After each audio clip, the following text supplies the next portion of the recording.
The most rewarding part for me in my job is just having a parent be able to walk into the office, be able to give them the answers that they need. I feel comfortable when I go home knowing that I did a good job, knowing that I helped my customers.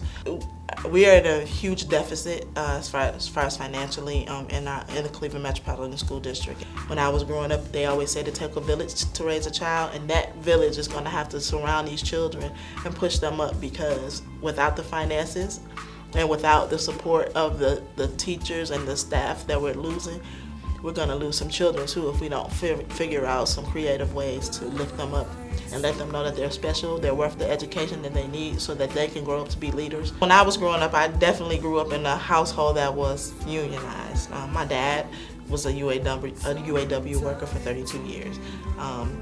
So the middle class is shrinking. I mean, it's pretty hard to find out between the people between middle class and lower classes. I mean, they kind of coexist sometimes.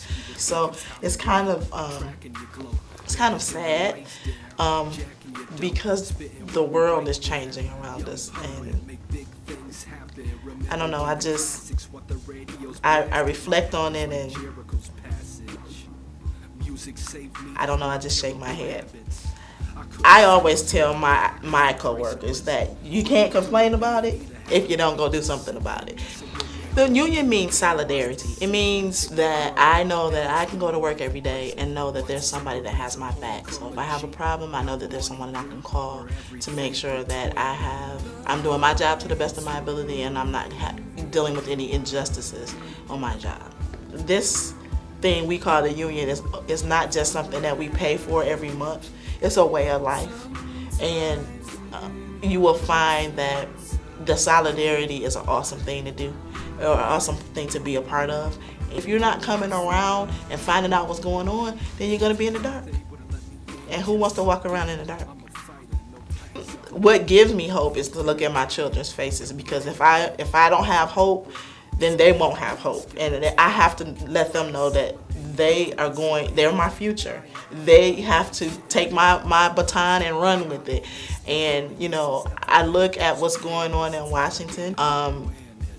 It's gonna turn around. It really is gonna turn around. It's not gonna turn around overnight, because we didn't get in this position overnight. But, you know, we just passed healthcare reform, which is awesome. I'm excited about that. And I just think there's a lot to come. You know, we just have to have hope. We have to have faith. We have to be foot soldiers and be out there walking and you know, and letting people know what's going on. And, you know, try to turn the naysayers around. But, you know, you're entitled to your opinion. So if you don't agree with what I agree with, that's fine. But I'm going to say what I have to say and keep on moving.